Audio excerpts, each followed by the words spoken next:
سنیے دوسری آیت ہے وَسِيقَ الَّذِينَ اتَّقَوْا رَبَّهُمْ إِلَى الْجَنَّةِ زُمَرًا۔ اس میدان قیامت میں کچھ وہ جماعتیں بھی ہیں جو دنیا میں تقوی حاصل کر چکی تھی، فرمان خدا پر چلتی تھیں، ان کی نمازیں ٹھیک تھی، اللہ سے ڈرتے تھے، اپنی راتیں وہ رو رو کر گزارتے تھے، مولا کو پکارتے تھے۔ وہاں قیامت کے دن اللہ اللہ ان کے حال یہ ہیں کہ ان کا استقبال ہو رہا ہوگا، فرشتے ان کو سجا کر کے لا رہے ہوں گے، اور وہ بھی جماعت جماعت کے ساتھ جا رہے ہوں گے جنت کی طرف۔ تو جیسی وہ پہنچیں گے فتحت ابوابھا، قرآن میں ہے 7 دروازے جنت کے ان کے لیے کھول دیے جائیں گے۔ یہ پرہیزگار لوگ ہیں، یہ تقوی والے لوگ ہیں۔ جیسے ہی جنت کے دروازے کھلیں گے وقال لهم خزنتها، وہاں پر بھی دربان ہے ایک، جنت کے دروازوں کا دربان وہ حضرت رضوان ہے علیہ السلام، وہ فرشتہ وہاں پر ہے، جنت کے دربان ہے۔ جیسے ہی یہ جماعتیں قریب پہنچیں گی دروازوں کے، کیا کہے گا دربان جنت؟ وقال لهم خزنتها سلام علیکم طبتم، مبارک ہو، اللہ کی سلامتی ہو تم کو۔ یہ جو ہم سلام کرتے ہیں نا السلام علیکم، یہ جنتی سلام ہے۔ یہ دربان جنت جو داروغہ ہے جنت کے دروازوں کا، وہ سلام کرے گا فرشتہ جو آ رہے ہیں جنت میں، سلام علیکم طبتم، مبارک ہو، خوش آمدید، اللہ کی سلامتی ہو، فادخلوها، آ جاؤ جنت میں داخل ہو جاؤ، خالدین، ہمیشہ کے لیے، اب تم بھی یہاں سے نہیں جاؤ گے۔ اب ہمارے اس چھوٹی سی زندگی میں بتاؤ میرے عزیزوں، اب اندر جیسے ہی جنتی داخل ہوتے ہیں، کیسے سب سے پہلی نعمت کیا ملتی ہے جنت میں؟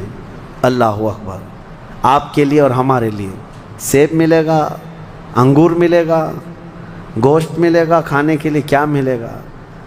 میرے عزیزوں سب نعمتیں اپنی جگہ پر، لیکن فرمایا گیا جنتی جیسے ہی جنت میں پہلا قدم رکھتا ہے محمد الرسول اللہ کھڑے ہوں گے، میرے آقا صلی اللہ تعالی علیہ وسلم ہوں گے اپنے امتیوں کے استقبال کے لیے۔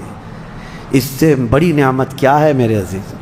جنت میں داخل ہو جانے کے بعد اب سورہ واقعہ جب آپ پڑھیں گے تو جنت کا اس میں تذکرہ ہے۔ اللہ نے فرمایا ثلة من الاولین وقلیل من الآخرین علی سرر موضونۃ متکئین علیہا متقابلین، وہاں دیوان لگائے ہوں گے، بڑے بڑے محلات ہوں گے جن کی ایک اینٹ سونے کی، ایک اینٹ چاندی کی بنائی ہوگی، پورے زمین پر جو گھاس ہوگی وہ زعفران سے بھی زیادہ ملائم۔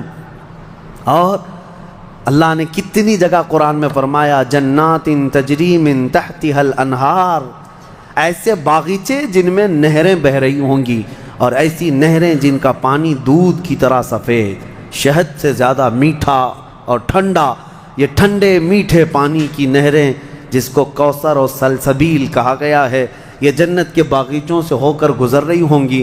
جنتی جتنے بھی ہوں گے وہاں پر وہ نہروں کے قریب بیٹھے ہوں گے، ان کے چہرے اتنے چمک رہے ہوں گے، وجوہ یومئذ ناظرہ، ایسے چمک رہے ہوں گے، دمک رہے ہوں گے، 14ویں کا چاند ان کے چہروں کے سامنے پھیکا ہوگا۔ یہ جنتیوں کے چہرے ہوں گے، اور وہ اپنے جب جنتی محل میں جائیں گے، ایک محل سامنے ہوگا، دوسرا محل ادھر ہوگا، آمنے سامنے جنتی باتیں کرتے ہوئے بیٹھیں گے۔ یہ قرآن پاک میں اللہ نے فرمایا ان کی خدمت کے لیے غلمان، لڑکے بھی ہوں گے، حوران جنت، وہ جنتیوں کی خدمت کے لیے ان کی بیویاں وہاں پر بنائی جائیں گی، وہ اتنی حسین و جمیل خوبصورت ہیں کہ جنتی کے لیے آج تک نہ ویسی خوبصورتی یا حسن دنیا میں کسی نے سنا ہے نہ دیکھا۔ یہ حوران جنت ہر جنتی کو دی جائیں گی۔ اب اس کے بعد جنت میں پہنچ جانے کے بعد تمہارے لیے کیا نہیں ہوگا؟ ایک طبقہ انبیاء کا ہے، ایک طبقہ جنت میں اولیاء کا ہے، ایک طبقہ شہداء کا ہے، ایک طبقہ صدیقین کا ہے، اور پھر جنتی کے لیے قرآن میں ہے جو وہ خواہش کرے گا فرشتے فوراً اس کے لیے وہ حاضر کریں گے، جو چیز کی خواہش کرے گا۔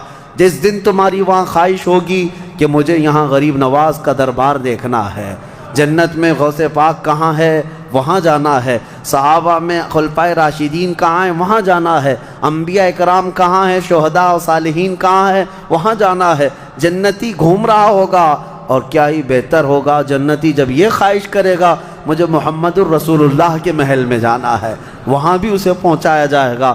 وہ ہر ایک بڑے سے بڑے انبیاء، صالحین، شہداء اور رسولان اعظام کے ہاں جاتا رہے گا، آتا رہے گا، جاتا رہے گا، آتا رہے گا۔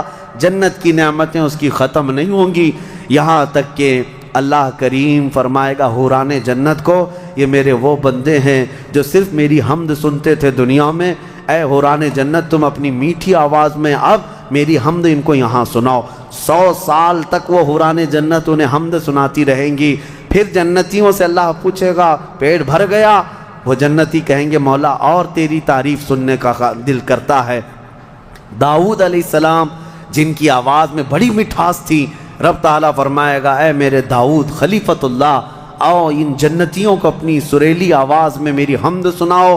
اب وہ 100 سال تک سناتے رہیں گے اور جنتی مدہوش ہوں گے اور سنتے رہیں گے، یہ جنت کے ترانے وہاں پر سنائے جا رہے ہیں۔ اس کے بعد پھر رب تعالیٰ فرمائے گا اب تم سیراب ہو گئے کہ داؤد علیہ السلام کی زبان سے تو چڑیاں بھی سننے کے لیے کھڑی ہو جاتی تھی، پرندے بھی ہوا میں رک جاتے تھے۔ اب جنتی کہیں گے کہ مولا اور تیری حمد ہو اور تیری تعریف ہو، ہم سننا چاہتے ہیں۔ رب تعالیٰ جب فرمائے گا اے فرشتوں حجابات ہٹاؤ، اب میں سناؤں گا اور میرے بندے سنیں گے۔ اب یہ جنت کی سب سے بڑی نعمت وجوہ یومئذ ناظرہ الی ربہا ناظرہ، مولا فرماتا ہے چہرے چمک رہے ہوں گے اس بات کے لیے کہ بغیر حجاب کے وہ اپنے اللہ کو دیکھ رہے ہوں گے۔ اس سے بڑی نعمت جنتی کو کچھ نہیں ہے کہ مولا کریم حجابات ہٹا دے گا، جس کے تم یہاں سجدے کرتے ہو، جس سے تم گڑ گڑا کر مانگتے ہو، وہ مولا جنت میں پردے ہٹا دے گا۔ اور فرمایا گیا جنت کی سب سے بڑی نعمت دیدار الہی ہے۔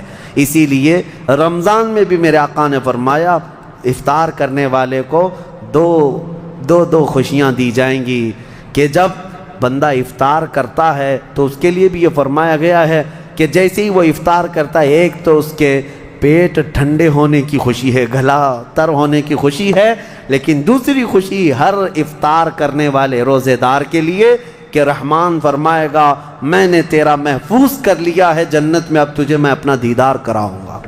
روزے داروں کو اللہ کا دیدار ہوگا تو یہ جنتی جنت میں پہنچ جائیں گے، دوزخی دوزخ میں پہنچ جائیں گے۔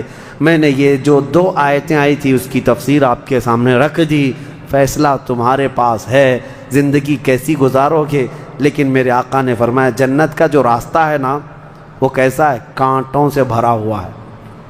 یہاں دنیا میں جہنم کا راستہ پھولوں سے سجا ہوا ہے، بہت ٹھنڈا ہے، بہت آرام دہ ہے۔ دوزخ کا راستہ، میں الٹا تو نہیں بول رہا، سیدھا ہی بول رہا ہوں، جہنم کا راستہ پھولوں سے سجا ہوا ہے اور جنت کا راستہ کانٹوں سے بھرا ہوا ہے۔ میرے آقا نے فرمایا یہاں دنیا میں کانٹوں سے بھرا ہوا ہے، لیکن اس پر اگر کوئی چل گیا تو وہ کانٹے ختم ہوتے ہی اس کے لیے جنت کے باغات ہیں۔ اور جو دنیا میں ان پھولوں کے راستے کو چن لیا دوزخ کے، جیسے ہی یہ راستہ ختم ہوگا اس کے بعد صرف آگ ہی آگ ہے، آگ ہی آگ ہے۔ چنو کون سا راستہ، تم یہاں کے پھول چاہتے ہو یا پھر آخرت کے باغیچے، یا یہاں کے کانٹے اور آخرت کی آگ؟ یہ تمہارے ہاتھ میں ہے، کس طرح سے تم اپنی زندگی کو متعین کرتے ہو۔ بس یہ رمضان کی آج پہلی تاکرات ہے، ہو سکتا ہے آج شب قدر ہو، اور اللہ کریم کی بارگاہ میں مانگو کہ اے اللہ ہمیں بن مانگے تو نے اپنے حبیب کی امت میں پیدا کیا ہے، اور ہم تیری بارگاہ میں اب سوال کرتے ہیں مولا تو اپنی جنت سے ہم غریبوں کو محروم نہ فرما۔ اے اللہ ہم تیری دوزخ میں ہم تیری جنت میں جانے کے قابل تو نہیں، لیکن تیری دوزخ کا عذاب سہنے کے بھی قابل نہیں۔ بس تو اپنے فضل اور جود و کرم سے ہم سب کی بخشش کر اور ہمیں جنت عطا فرما۔ الہی لست للفردوس اہلا ولا اقوى على نار الجحیم فاغفر ذنوبی بفضل جودک یا اللہ۔ وآخر دعوانا ان الحمد للہ رب العالمین۔ السلام علیکم۔